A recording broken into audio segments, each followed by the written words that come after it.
열왕기하 19장 29절에서 37절까지 말씀으로 고난이 아니라 삶을 해결하신다라는 제목으로 은혜를 나누겠습니다. 히스기야의 기도에 대하여 하나님이 응답을 주시는데 하나님이 주시는 응답의 열매는 다른 사신 우상들에 의한 기도와는 차원이 다르다고 했습니다. 하나님이 대신하여 앞서신다는 것과 우리 안에 교만과 분노를 누르시는 열매를 주신다고 저번 시간에 말씀드렸습니다. 오늘 이어서 세 번째로 하나님이 주시는 응답의 열매는 고난만이 아니라 삶을 해결하신다라는 사실입니다. 우리는 우리에게 당면한 문제나 고난을 가지고 기도의 자리로 나아갑니다. 우리에게는 전체를 볼 수 있는 능력이 없지만 하나님은 우리의 부분을 통해서 전체를 조망하고 계시기 때문에 그 문제 자체를 우리의 소원대로만 이루어 주시는 것이 아니라 그것으로 인해서 우리 인생의 큰 그림을 그려나가시는 응답을 주신다는 겁니다. 이처럼 든든한 것이 어디 있겠습니까? 잠언 16장 9절에 유명한 말씀이 있지 않습니까? 사람이 마음으로 자기의 길을 계획할지라도 발걸음을 인도하시는 자는 여호와시니라. 그러니까 부분적인 기도를 했는데 전체를 응답하시는 하나님을 말하는 겁니다.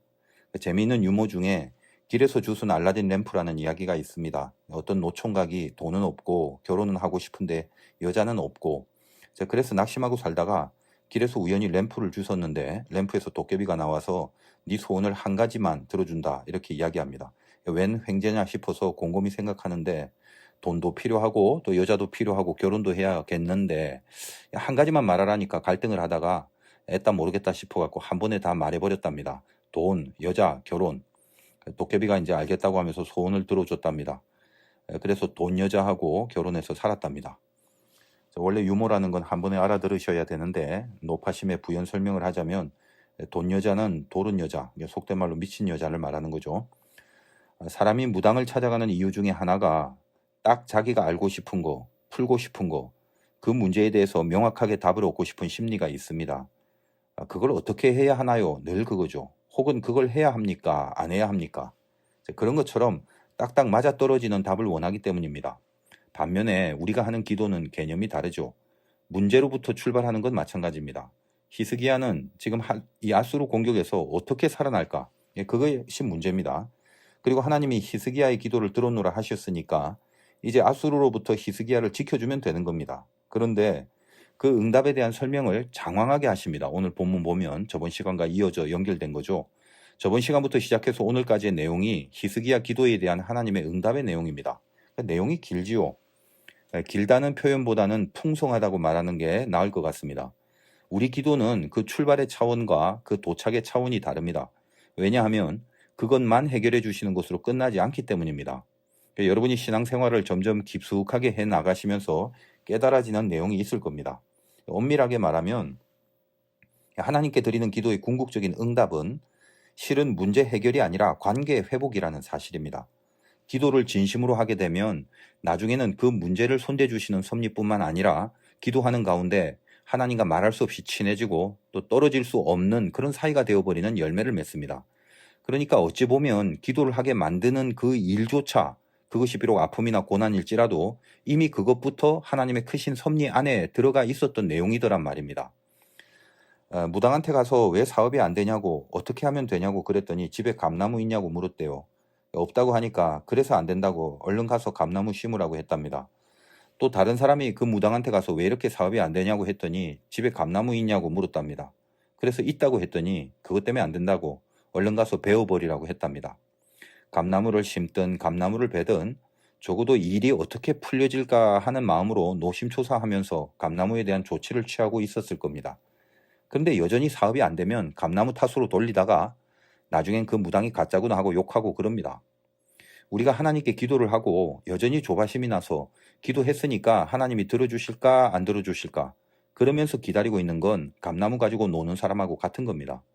예수를 믿었다는 것은 운명이 바뀌는 걸 말합니다. 하나님이 끌어가시는 인생이 되었다는 말이죠. 그분이 이끌어 가시는데 뭐 우연찮게 돌에 치여서 넘어졌으니 혹은 우연찮게 낭떠러지로 굴러 떨어졌으니 이거 어떻게 할 거냐고 기도는 해보겠지만 여기서 호전이 안 되면 하나님도 별 수 없는 분으로 여길 거라고. 그러니까 여러분이 기도를 해놓고 믿음이 없거나 혹은 응답이 더디면은 이 속에서 벼르고 있는 심보가 은근히 그렇게 흘러가게 되는 겁니다. 그러나 우리가 깨달아야 할 사실은 시간 개념인데 하나님의 시간은 우리와 전혀 다르다고 했습니다. 시간에 대해서 말씀드리자면 이해가 잘 안 될 수도 있으니까 그냥 아주 간단하게 이것만 말씀드리겠습니다. 어떤 문제가 발생한 바로 그 시점부터 우리의 기도가 출발하는 게 아니란 말입니다. 자, 무당한테는 망하면 찾아가는 거죠. 망하는 그 시점, 즉 뭔가 문제가 발생한 그 시점에 찾아가는 겁니다. 평소에 뭐 몸이 성할 때 종종 안부 인사 드리려고 무당 찾아가는 사람은 없습니다. 자, 우리는 문제가 발생된 그 시점부터 기도를 시작하는 것 같지만 하나님의 시간은 다르다는 거예요. 그 문제가 발생되기 전부터 우리 안에 기도의 영을 부어주셔서 그 문제로 인하여 기도하게 만드시고 그 기도에 대한 응답을 이미 준비해 두시고 이끌어 가십니다. 저는 늘 기도 응답의 신비함을 여기서 경험하게 되는데 이제껏 수많은 기도의 응답들은 동일했습니다. 저는 늘 문제가 시작될 때 기도로 시작했습니다만 하나님은 그 문제가 시작되기 전부터 기도의 제목을 삼으시고 기도로 유도하시고 또 기도를 통해서 응답하십니다. 그리고 나와 가까워지십니다. 이런 것이 하나님의 시간 개념이란 말이에요. 3차원적인 우리 개념으로는 이게 납득이 안 되는 거죠. 그러니까 우리가 이 점을 분명히 알고 있다면 우리가 하나님 앞에 기도를 해놓고서 우상들에게 비는 것처럼 불안한 마음으로 노심초사하는 조바심으로 기도의 응답을 기다리지 말라는 말입니다. 우연히 생긴 사건이니까 우연히 해결되거나 우연히 해결되지 않을 수도 있다 라는 그런 생각을 날려버려야 하는 겁니다. 그건 절대로 우연이 아니죠. 반드시 이루실 것이 있어서 그렇게 하신 겁니다. 그래서 우리는 기도하는 모든 문제가 불현듯 든든하고 또 그것으로 인해서 맺어질 열매를 확신하면서 기도하게 되는 겁니다. 우리가 좋아하는 요한복음 15장 7절에 너희가 내 안에 거하고 내 말이 너희 안에 거하면 무엇이든지 원하는 대로 구하라. 그리하면 이루리라. 여러분이 이 말씀을 좋아하는 이유가 있죠. 무엇이든 원하는 대로 구하라. 그리하면 이루리라. 이것 때문에 좋아라 하시잖아요. 늘 그렇습니다. 우리는 성경 말씀도 내 입맛에 맞으면 좋아라 합니다. 그러니까 앞에 있는 더 중요한 메시지는 설렁설렁 넘기죠.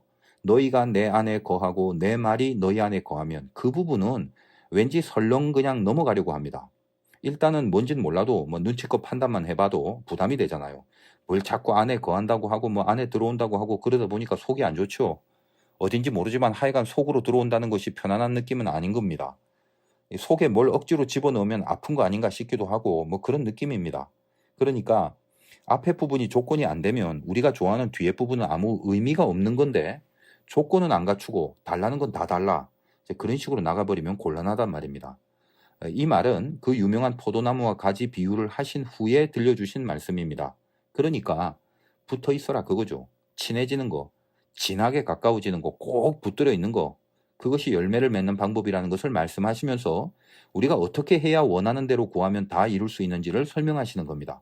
핵심은 뭐냐면 기도하면 어떤 열매를 맺느냐, 그것이 중요한 게 아닙니다. 다시 말하면 기도하면 A가 될까 B가 될까 그런 게 중요한 게 아니란 말입니다. 아니 목사님 지금 A가 되려고 기도하는 건데 B가 되면 안 되니까 기도를 열심히 해서 A가 되게 해달라고 하는 건데 뭘 자꾸 그런 건 중요한 게 아닙니다 그러고 계시나요? 그러면 기도는 뭐 하려고 하라는 겁니까? 무엇이 중요한디요? 막 그렇게 성질 부리시면 안 됩니다. 자, 어떤 열매가 중요한 게 아니란 말은 자, 이미 기도가 진짜 기도가 되려면 우리는 주님이라는 나무에 붙어 있는 가지로서 기도하는 거잖아요. 내가 너희 안에 너희가 내 안에 거하는 그 붙어 있는 상태에서 원하는 대로 구하라.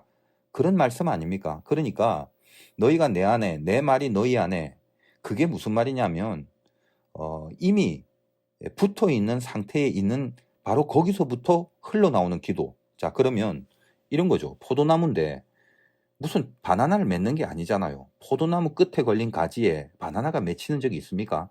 설령 어리석어서 지가 포도나무 가진지도 모르고 지 혼자 바나나를 맺고 싶다고 했다 칩시다. 포도나무에 자기 혼자 바나나가 돼서 맺혀 있다면 그게 과연 좋은 건가요? 지나가는 사람들이 징그럽다고 그냥 뽑아버리고 싶을 겁니다. 그러므로 이 열매라는 거는 이미 붙어 있음으로 인해서 결정이 나 있는 겁니다. 그러면 결정난 걸 왜 기도해요? 기도는 왜 하냐 하면 혼자 바나나 맺고 싶다고 가지가 나무에서 스스로 부러져 갖고 땅에 떨어져 버리지 않게 하려고 하는 겁니다. 그게 기도라고요. 마귀의 목표는 뭘 맺느냐 그 이전에 가지가 부러져서 나무와 분리되기를 원하는 거거든요. 포도나무는 포도를 맺게 해달라고 기도합니다. 기도하는 동안에 붙어 있는 겁니다. 시절이 되면 가장 좋은 타이밍에 포도를 맺게 됩니다. 여러분 한번 정리해 보세요. 기도는 그래서 이미 제목이 생긴 것부터 기도라는 말을 이해하시겠죠. 하나님은 우리가 기도를 시작할 때부터 갑자기 뭐 졸다가 눈 비비고 일어나서 무슨 기도인지 뭐 살펴보시고 점검하시고 가늠하시고 그러신 하나님이 아니라는 겁니다. 그래서 이미 기도라는 건 내가 시작하기 전에 하나님이 시작하신 사건입니다. 그러니까 기도해놓고 마음 흔들리고 살지 마시란 말이죠. 믿으라고 했으니 믿습니다 라고 말은 하면서 속으로는 의심하거나 불안해하는 그런 외식적인 신앙을 갖지 말고요. 왜 우리가 하나님께 드린 기도는 확신할 수밖에 없는가라는 것을 진리 가운데 분명히 알고 있는 거, 그게 기도의 확신입니다. 제가 말씀드리고 있는 내용은 쉬운 듯 어렵고 뭐 그렇지 않습니까? 내용이 어려운 게 아니라 영적인 영역이 그 차원이 높아서 어렵다는 생각이 들 수도 있을 겁니다. 제가 이제껏 말씀드린 것은 하나님께 드리는 기도라는 건 사실 우상들에게 하는 기도와 근본적인 클래스가 다르다라는 거 이해시키려는 거죠. 기도하고 왜 든든하고 확신을 가져야 하는지를 설명하는 겁니다. 무슨 마인드 컨트롤 하듯이 최면 걸듯이 뭐 믿음으로 기도를 해야 되니까 기도해놓고 믿습니다 하면서 확신 가지려고 애를 쓰는 게 아닙니다. 이미 진리가 무엇인지를 분명히 이해하시면 내가 하나님께 기도한 그 문제가 그 기도를 통해서 얼마나 든든한 응답으로 드러나게 되는지를 그걸 의심할 수 없는 진리로 받으실 수 있다는 거, 이걸 선포하는 거죠. 우리가 하나님을 너무 하늘 위에만 모셔두면 안 됩니다. 운명을 같이 하시기로 한 거, 그것이 십자가의 은혜고 구원받은 백성들의 존재론입니다. 운명을 같이 하는 게 뭐죠? 나무와 포도나무가 붙어 있는 거예요. 그래서 붙어 있기 위하여 기도를 하고 있을 때 이미 어떤 기도든지 간에 뿌리에서부터 올라오는 모든 양분이 가지 끝에 당연한 열매로 맺게끔 되어 있는 것입니다. 가지는 기도하는 시점이 언젠지 몰라도 이미 그 나무는 그 시점이 있기 전부터, 다시 말하여 기도하기 전부터 그 뿌리에서부터 열매를 생성해내고 있는 그런 과정 가운데 기도가 연결될 수 있도록 하나님께서 이 나무를 관리하시고 운용하신다라는 거죠. 여러분, 운명을 같이 한다는 게 뭡니까? 사망의 음침한 골짜기를 다니는데 하나님이 하늘에서 망원경으로 이렇게 밑을 살펴보시면서 어디 잘 가나 보자, 뭐 그렇게 무슨 헬기 타고 감시하듯이 감찰하는 게 아닙니다. 지팡이와 막대기가 되어주신다는 말이죠. 무슨 말입니까? 옆에 계십니다. 그 골짜기를 주님도 같이 걸어가시고 있다는 말이에요. 내가 주님 안에 있는데 내가 넘어져서 무릎이 깨지면 주님의 무릎에 피가 난다는 겁니다. 내가 기뻐서 웃으면 주님의 눈가에도 웃음이 있다는 겁니다. 혹은 내가 마귀한테 매맞고 있으면 주님도 같이 마귀한테 매맞고 계신다는 겁니다. 여러분, 주님이 마귀한테 맞을 리가 있겠습니까? 그러니까 나는 절대로 마귀한테 맞지 않을 운명이 되는 겁니다. 내가 불 속에 던져지면 주님이 불 속에 같이 있으십니다. 내가 불에 타서 죽어버리면 주님도 불에 타서 죽어버리신답니다. 주님이 불에 타서 죽으실 수가 있겠습니까? 그러므로 우리는 불 속에 들어가도 타 죽을 수가 없음을 알고 사시란 말이죠. 운명을 같이 하시기로 했는데 달랑 그 문제만 손대주시고 다시 집에 가시고 그렇게 하는 게 아니죠. 따라서 기도는 고난뿐만 아니라 삶 자체를 해결해 주시는 응답을 얻게 된다는 것입니다. 오늘 29절 한번 보겠습니다. 또 내게 보일 징조가 이러하니 너희가 금년에는 스스로 자란 것 먹고 내년에는 그것에서 난 것을 먹되 제3년에는 심고 거두며 포도원을 심고 그 열매를 먹으리라. 기도가 응답되는 징조를 보이신다고 했는데 근데 무슨 히스기야의 기도가 아수르에서 구해달라는 거 아니겠습니까? 그러니까 그 징조라는 게 전쟁에서 이기고 적군이 섬멸되고 그렇게만 말씀하시면 되는데 그런 내용이 아니라 뭘 심고 거두고 그런 내용이죠. 올해와 내년에는 그 땅에서 자란 것을 먹고 3년에는 심고 나서 그 심은 것을 먹고 등등. 무슨 말입니까? 산다는 말이에요. 삶이라는 거를 지금 해결해 주십니다. 그냥 아수르가 너를 해치지 못한다는 차원이 아니라 너희들이 이 땅에서 심고 거두고 산다는 말입니다. 30절에 보니까 유다 족속 중에서 피하고 남은 자는 다시 아래로 또 뿌리를 내리고 위로 열매를 맺을지니라. 계속 뿌리 열매 그런 말 나오죠. 살아남은 자, 믿음과 신앙으로 남은 자의 그런 표현. 자, 아까 말씀드린 포도나무에 가지가 붙어 있으므로 그 자체가 삶이라는 것을 의미하는 거예요. 달랑 어떤 고난 한두 개를 해결하는 것으로 끝나는 차원이 아니란 말입니다. 붙어 있어서 생명이 죽지 않는 그 삶을 살게 해주시는 거, 그렇게 꼭 붙어 있게 만드는 거, 그것이 그 기도 응답의 궁극적인 열매라는 말이죠. 자, 결국은 32절과 33절에 와서 어떤 내용들입니까? 아수르가 공격을 못할 것, 전쟁 자체를 치르지 못하게 할 거라고 그런 내용의 말씀 아닙니까? 애초에 그냥 33절 한 구절만, 자, 아수르가 오던 길로 돌아가고 이 성에 이르지 못하리라 하셨으니 딱 요 말만 그냥 해도 되는데 구구절절 얼마나 긴 내용을 얘기합니까? 풍성하단 말이죠. 하여간 이제 35절 이하에는 세계사에 있는 참 기묘한 사건이 벌어집니다. 당시 최강의 제국인 아수르가 그 코딱지만한 남유다를 이기지 못하고 18만 5천이란 군사들이 전부 다 시체가 되어버리죠. 세계사에는 전염병이 돌았다는 기록이 있습니다만 자세히 모르지만 남유다가 손끝 하나 대지 않고 이기게 됩니다. 그리고 산헤립 왕은 아수르로 돌아가 버리고 아들들에게 암살까지 당하죠. 그리고 남은 아들인 에살핫돈이 그 뒤를 이제 잇게 됩니다. 자, 오늘 본문을 통해서 우리가 기도를 제대로 하면 결국은 평안이 응답이 된다는 사실을 이해하시기 바랍니다. 인생을 하나님이 이끌어 가심에 대해서 선명한 확신이 생기게 되기 때문에 고민보다는 소망이 생겨버리는 경험을 하게 됩니다. 하나님이 내 옆에서 손잡고 같이 가시는 것이 그게 기도하는 자들의 운명이라는데 무슨 걱정이 있겠습니까? 물론 우리가 연약한 인간인지라 좀 걱정은 할 수 있어요. 그러나 절망하고 낙심해서 어둠의 세력에 붙들리는 그런 불쌍한 인생을 살게 만들지 않으신다는 거죠. 여러모로 지금 어려운 시국이지만 끝까지 남은 자의 삶을 버텨내시기 바랍니다. 인생이라는 거 하나님이 살아계시기 때문에 살만한 가치와 소망이 늘 불처럼 꺼지지 않고 있다는 것을 기억하시고 고난 때문에 오히려 더 강해지는 열매를 거두시기를 주님의 이름으로 축원드립니다. 잠깐 기도하겠습니다.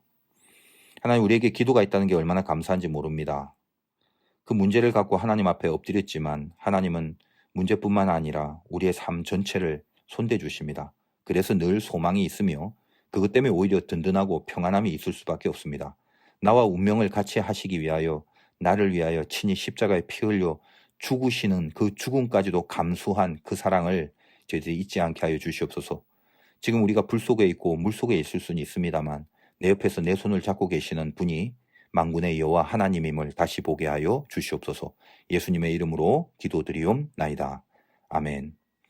우리 각자 가정의 형편에 따라 우리 기도하고 정리하시기 바랍니다.